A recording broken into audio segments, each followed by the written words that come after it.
Hello students, कैसे हैं आप सभी। आई होप कि आपकी राजस्थान की प्रिपरेशन बहुत अच्छी चल रही होगी और चलनी भी चाहिए। याद रखना स्टूडेंट्स, ये समय वो समय है जो फिर दोबारा नहीं आता, तो इसलिए सभी डाइवर्जन को छोड़कर अपने एग्जाम पर फोकस करो, क्योंकि ये समय दोबारा नहीं आ गया। तो आज के इस सेशन में मैं आपके सामने कुछ इस बारे में डिस्कस करने जा रहा हूं। ज्यादा कुछ नहीं, सिर्फ जो आपके सब्जेक्ट्स हैं इस बार राजस्थान जुडिशरी के अंदर, आपको कैसे उसको टैकल करना है। क्या इस समय कोई आप नया कंटेंट पढ़ सकते हैं? क्या ये वो समय है कि आप नया कंटेंट पढ़े? बिल्कुल नहीं। याद रखना, ये वो वाला टाइम नहीं है जब आप कोई नया कंटेंट पढ़े। यहां पर आपको फोकस करना है सिर्फ और सिर्फ अपने रिवीजन पर। स्टूडेंट्स याद रखना, रिवीजन उतना ही जरूरी है जितना जरूरी कि एक डाइजेशन होता है। ठीक है, जैसे हमारी लाइफ में डाइजेशन बहुत जरूरी है ना, डाइजेशन नहीं होता है तो हम क्या पड़ जाते हैं? बीमार पड़ जाते हैं। इसलिए आप नया पढ़ते रहते हैं और उसका रिवीजन नहीं करते हैं, तो याद रखना उस नए पढ़ने का कोई बेनिफिट नहीं है, कोई फायदा नहीं है। तो बहुत जरूरी है कि रिवीजन करना। आज जैसे कि आपको पता है कि 23 जून का आपका आरजीएस का एग्जाम है। ओके, तो लगभग आपके पास 2 हफ्ते 2 वीक्स बचे हैं। ठीक है, जिसमें कि आपको बहुत अच्छी तरीके से रिवीजन करना है। तो बहुत ज्यादा स्टूडेंट्स ये पैनिक हो जाते हैं जैसे जैसे एग्जाम पास आता है कि सर रिवीजन कैसे करें। अब तो इतना सारा है सर, हमारे पास हिंदी भी है, इंग्लिश भी है, माइनर लॉज भी है, लोकल लॉज भी है, ऊपर से मेजर लॉज भी है। क्योंकि मैं मानता हूं कि राजस्थान जुडिशरी का सिलेबस थोड़ा सा वास्ट है। बहुत ज्यादा स्टूडेंट पैनिक हो जाते हैं कि स्टेज में आकर कि सर अब हम एट ए टाइम रिवीजन कैसे करें। हमारे पास मेजर लॉज भी है, माइनर लॉज भी है, लोकल लॉज भी है, लैंग्वेज वाला पोर्शन भी है। How to deal with it? तो याद रखिए स्टूडेंट्स, सिर्फ और सिर्फ एक अच्छी स्ट्रेटेजी आपको क्या कर सकती है, आपको आपके एग्जाम में हेल्प कर सकती है। और आज उसी स्ट्रेटेजी पर मैं आपसे बात करूंगा। देखिए, आप है ना अपने एग्जाम, इस समय 2 हफ्ते बचे तो उसको ना 3 पोर्शन में डिवाइड कीजिए। पहला पोर्शन मेजर लॉज, दूसरा पोर्शन माइनर लॉज, और माइनर लॉज में लोकल लॉज भी इंक्लूड कीजिए। उसको ना अलग से कोई तीसरा पोर्शन बनाने की जरूरत नहीं है, टाइम वेस्ट होता है भी मतलब का। ठीक है, और तीसरा पोर्शन बनाइए आप लैंग्वेज का पोर्शन। ठीक है, मेजर, माइनर एंड लैंग्वेज। याद रखना स्टूडेंट, लैंग्वेज को इग्नोर नहीं करना है। 15 मार्क्स का हिंदी आता है, 15 मार्क्स का इंग्लिश आता है, और ये बहुत जरूरी है आरजेएस के लिए कि आपका ये लैंग्वेज वाला पोर्शन अच्छा ही जाना है।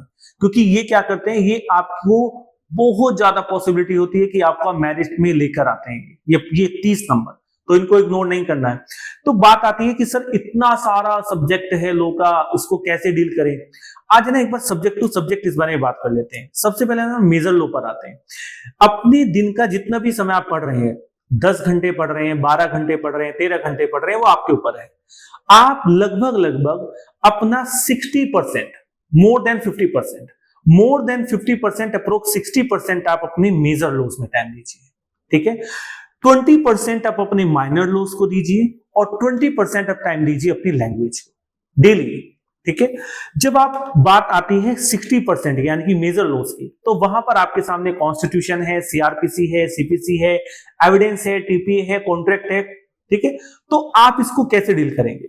याद रखना सभी स्टूडेंट को कि सभी स्टूडेंट एक ही सब्जेक्ट को एक ही पैटर्न से डील मत करना, और इसलिए ये जो रिवीजन है ना, ये बहुत ज्यादा बर्डन बन जाता है।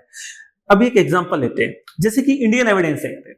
इंडियन एविडेंस एक्ट का एक अच्छा सा रिवीजन करने के लिए सबसे ज्यादा जरूरी क्या है? एविडेंस सबसे ज्यादा हिट कहां करता है? तो याद रखिए, सबसे पहले आपकी जो इंपोर्टेंट सेक्शंस हैं उस पर आपकी अच्छी ग्रिप होनी चाहिए। सेकंड पोर्शन कि आपका जो इलस्ट्रेशन है इंडियन एविडेंस एक्ट में, वो आपका एक अच्छा होना चाहिए। और तीसरा केस लो। मैं हमेशा स्टूडेंट को कहता हूं कि हर एक सब्जेक्ट का अपना एक हिट सेक्शन है जहां पर वो अलग से हिट करता है। पहला उसका सेक्शन एविडेंस एक्ट में, दूसरा उसका इलस्ट्रेशन पार्ट, और तीसरा उसके केस लो। ठीक है, क्या इतना पोर्शन आपका एविडेंस का रेडी है? इसके बाद आप उसके सेक्शंस में अंदर जा सकते हैं, आप उसके कीवर्ड्स में अंदर जा सकते हैं, मगर फर्स्ट ऑफ ऑल आपको इन 3 पोर्शन पे काम करना है। एविडेंस के सेक्शन, एविडेंस की इलस्ट्रेशन और एविडेंस के केस लो। ठीक है, सेम यही रूल अप्लाई होता है आईपीसी पर। आईपीसी के इंपोर्टेंट सेक्शंस, आईपीसी की इलस्ट्रेशंस और आईपीसी के केस लो। सेम यही रूल अप्लाई होता है इंडियन कॉन्ट्रैक्ट एक्ट पर। इंडियन कॉन्ट्रैक्ट एक्ट के इंपोर्टेंट सेक्शंस, उसकी इलस्ट्रेशंस और उसके केस लो। क्योंकि स्टूडेंट्स आप याद रखिए कि Indian contract act, Indian evidence act और इंडियन पीनल कोड, ऐसा हो ही नहीं सकता कि इनकी इलस्ट्रेशन से क्वेश्चन ना बने। और स्टूडेंट का सबसे कमजोर पोर्शन होता है इलस्ट्रेशन का पोर्शन। तो इसीलिए आप इन तीनों एक्ट में एक अप्रोच लीजिए और वो अप्रोच है सेक्शंस, इलस्ट्रेशन और केस लॉस। आपको असर दिखेगा आपके एग्जाम में। Like as a constitution, constitution में इंपॉर्टेंट आर्टिकल्स और केस लॉस। सबसे पहले क्या इन दोनों पर कमांड है आपकी? क्योंकि जब आप इस कम टाइम में आप पूरा कॉन्स्टिट्यूशन रिवाइज करने बैठे ना, तो आपका बहुत सारा समय चला जाएगा उसमें, ठीक है। और इससे क्या होगा, इससे आप है ना एक इंपोर्टेंट पोर्शन पर हिट नहीं कर पाएंगे। जैसे आप पूरा कॉन्स्टिट्यूशन बैरक से रिवाइज कर रहे हैं, टाइम लगेगा, आपके केस लॉ रह जाएंगे, ठीक है।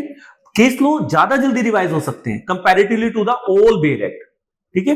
तो आप क्या कीजिए, सबसे पहले इंपोर्टेंट आर्टिकल्स और अपने केस लॉस को मजबूत कीजिए। इलस्ट्रेशन तो है ही नहीं कोई, ठीक है। यहां से कॉन्स्टिट्यूशन का बहुत सारा पार्ट आता है। इसके बाद अगर आपके पास टाइम बचता है तो आप बैरक के साथ गो थ्रू कीजिए, मगर क्योंकि अब समय बहुत कम बचा है तो सबसे पहले अपने इन पोर्शन को मजबूत कीजिए। आईपीसी हो गया, एविडेंस हो गया, इंडियन कॉन्ट्रैक्ट हो गया और हमारा कॉन्स्टिट्यूशन हो गया। अब बात आती है टीपीए की। टीपीए को कैसे डील करना है? टीपीए में एक तो आपका इंपोर्टेंट सेक्शंस, साथ में सेक्शन के अंदर है ना कुछ डॉक्ट्राइन है, स्पेशली जैसे डॉक्ट्राइन ऑफ लीस्ट पेंडेंस। तो आपको टीपीए में ऐसे ऐसे डॉक्ट्राइन को, डॉक्ट्राइन ऑफ सब्रोगेशन, बहुत ज्यादा ध्यान से देखना है, क्योंकि टीपीए में ऐसे डॉक्ट्राइन्स बहुत बार पूछे गए हैं। दूसरी बात, टीपीए के लैंडमार्क जजमेंट आपको याद रखने हैं। और तीसरा, इलस्ट्रेशंस आपको नहीं देखने को मिलती हैं टीपीए के अंदर, तो यहां पर बहुत ही कम ऐसा पोर्शन होता है जो अंदर बैरक के जाता है। ऊपर से कीवर्ड्स आप इसको देख सकते हैं, डेप्थ में जाने की जरूरत नहीं है टीपीए में। याद रखना, टीपीए के अंदर डेप्थ में कुछ जाने की जरूरत नहीं है। सबसे पहले अपने इंपोर्टेंट आप अपने सेक्शंस, उसके डॉक्ट्राइन्स याद कीजिए और दूसरी बात उसके लैंडमार्क जजमेंट याद कीजिए, ठीक है। And if you have time so then go through with the keywords also, otherwise skip it, okay. Next बात आती है अब सीआरपीसी सीपीसी की। सर ये बहुत मेजर पोर्शन है, इसको कैसे डील करें? देखिए, मैं अभी आपको ना अभी एग्जांपल देता हूं। अभी हरियाणा जुडिशरी का एग्जाम हुआ था कुछ दिन पहले। हरियाणा जुडिशरी में 16 से 17 क्वेश्चन सीपीसी के आए थे। वहां से जो क्वेश्चन आए थे 90% क्वेश्चन ऑर्डर नंबर 1 से लेकर ऑर्डर नंबर 9 तक है। आजकल के स्टूडेंट की सबसे बड़ी प्रॉब्लम ये हो गई है कि वो है ना स्मार्ट स्टडी को भूल गया है। मतलब वो उससे ऐसा लगता है कि उसे सब कुछ पता होना चाहिए। हाउ कैन दिस पॉसिबल ना? क्या पूरा सीपीसी का बैरक आपको पता होना चाहिए? अरे भाई, आपको जूरिस्ट थोड़ा बनना है, आपको बुक लिखनी है क्या? बिल्कुल नहीं। तो उतना रिलेवेंट पोर्शन करो जितना कि आपके लिए जरूरी है। जैसे कि मैं हमेशा कहता हूं कि सीपीसी में ऑर्डर नंबर 1 से लेकर और ऑर्डर नंबर 15 तक इनको बहुत मजबूत रखो। साथ में order number 32, order number 33, order number 35, order number 38 and order number 39। बस गिने चुने ये ऑर्डर है। क्या इन पर आपकी पकड़ है? अगर है तो बहुत अच्छी बात है, आप एग्जाम क्लियर कर जाएंगे। इंपोर्टेंट सेक्शंस की मार्किंग याद रखो कि वो किस सेक्शन में इनहेरेंट पावर किस सेक्शन में है, ठीक है। Court to trial all civil suit but unless and until barred, तो वहां पर उसको याद रखो, ठीक है। तो आप इस चीज को देखकर करें। तो एक एक अलग अलग अप्रोच है। सीपीसी में इलस्ट्रेशन नहीं है, इतने केस लो पर बिल्कुल ध्यान देने की जरूरत नहीं है। हार्डली एक केस लो पूछ ली जाए, वो भी अगर पूछा तो पूछा, वो भी नहीं पूछा। तो इसीलिए वहां पर क्या करो, ऑर्डर नंबर 1 से लेकर ऑर्डर नंबर 15 और जो मैंने आपको बाकी के ऑर्डर बताए, सेक्शन सिर्फ और सिर्फ इंपोर्टेंट सेक्शन पर फोकस करो, और वो भी टर्म। जैसे कि वहां पर सेक्शन नंबर 25 में कितना अमाउंट है? 2000 का अमाउंट है। इंटरेस्ट रेट कितना है? 6% का इंटरेस्ट रेट है। तो ऐसे ऐसे कीवर्ड्स पूरा का पूरा बैरक रिवाइज करने चलोगे ना तो वो बहुत टाइम लग जाएगा और उसमें आपका ही लॉस है, ठीक है। अब हमारा आता है सीआरपीसी। सर सीआरपीसी को डील कैसे करें? सीआरपीसी को डील करने का सबसे अच्छा तरीका है कि इसके इंपोर्टेंट सेक्शंस पर बहुत अच्छी ग्रिप होना चाहिए। सर बहुत सारे सेक्शन है, कैसे डील करें इतने सारे सेक्शंस को? 484 सेक्शंस हैं। तो मैं स्टूडेंट को हमेशा सजेस्ट करता हूं कि जो सेक्शन नंबर 300 है ट्रायल के में, स्पेशली जो सेक्शन नंबर 300 ट्रायल से बिल्कुल बाद के जो सेक्शन नंबर 300 से स्टार्ट होते हैं, 300 से लेकर सेक्शन नंबर 484 का जो पोर्शन है सीआरपीसी का, वहां से सबसे टफ क्वेश्चन बन जाते हैं प्री के अंदर। आप देखते हैं कि सेक्शन नंबर 300 से जो पोर्शन होता है 327 का, वो पूरा प्री के लिए इंपॉर्टेंट है पूरा पोर्शन। तो सेक्शन नंबर 300 के बाद जितना भी पोर्शन है उसको आप रेडी कीजिए बहुत अच्छी तरीके से प्री के लिए, क्योंकि अभी आपका फोकस होना चाहिए सिर्फ और सिर्फ प्री। आप ट्रायल को भी इग्नोर कर सकते हैं, क्योंकि ट्रायल का में से बहुत कम ऐसे चांस होते हैं कि वहां से प्री पूछा जाए। उसका एक्सेप्शन है सिर्फ और सिर्फ आपका समरी ट्रायल आ जाता है प्री में, बाकी का ट्रायल प्री के लिए इंपॉर्टेंट नहीं है, वो मेंस के लिए बहुत इंपॉर्टेंट है। ठीक है, स्टार्टिंग का जो पोर्शन है चैप्टर नंबर 5 अरेस्ट वाले जो पोर्शन है और सेक्शन नंबर 300 के बाद जो पोर्शन है उसको बहुत अच्छी तरीके से कीजिए सीआरपीसी में। ठीक है, ये तो हो गया सारा मेजर लॉ का बात। अब सर माइनर लॉ को कैसे करें? माइनर लॉ में सिर्फ आपको क्या करना है, उसके इंपोर्टेंट सेक्शंस और इंपोर्टेंट सेक्शंस के साथ उसके कीवर्ड्स ऊपर से, बस डेप्थ में बिल्कुल मत जाना। इस समय नहीं है डेप्थ में जाने का। ठीक है, आपके पास सिर्फ 2 हफ्ते हैं। ओके, जैसे कि एक एग्जांपल लेते हैं limitation act. Sir limitation act को कैसे करना है? लिमिटेशन एक्ट में सेक्शन नंबर 12 से लेकर और सेक्शन नंबर 24, एक तो सबसे पहले इसको अच्छी तरीके से कर लीजिए। अगर कोई भी टफ क्वेश्चन बनेगा लिमिटेशन का तो वो यहां से बनेगा, एक बार देख लेना इसको ऊपर से। बाद में आर्टिकल्स, और वो भी गिने चुने आर्टिकल्स, किसका कितना टाइम लिमिट है, कितना लिमिटेशन पीरियड है, कितना लिमिटेशन पीरियड है, वो एक बार उसको देख लेना। ठीक है, बात आती है जैसे कि जेजे है। सर जेजे को कैसे करें?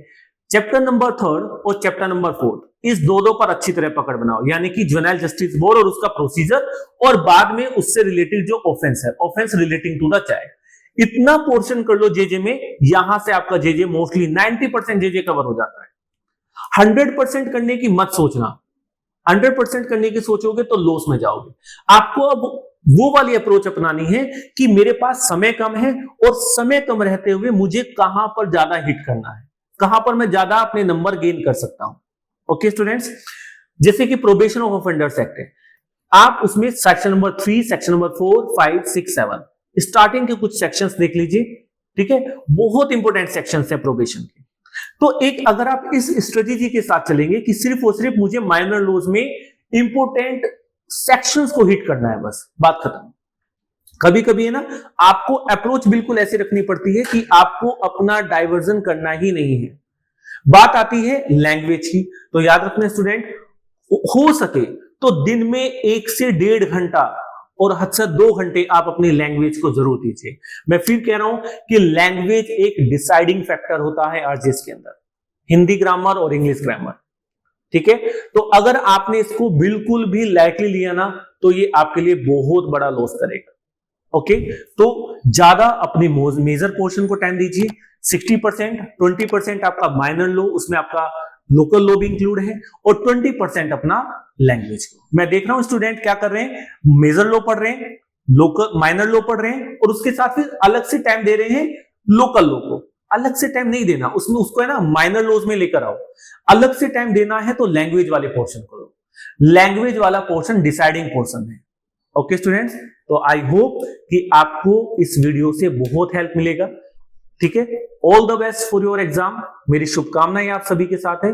अपना एग्जाम बहुत अच्छी तरीके से करना। Thank you everyone, bye bye.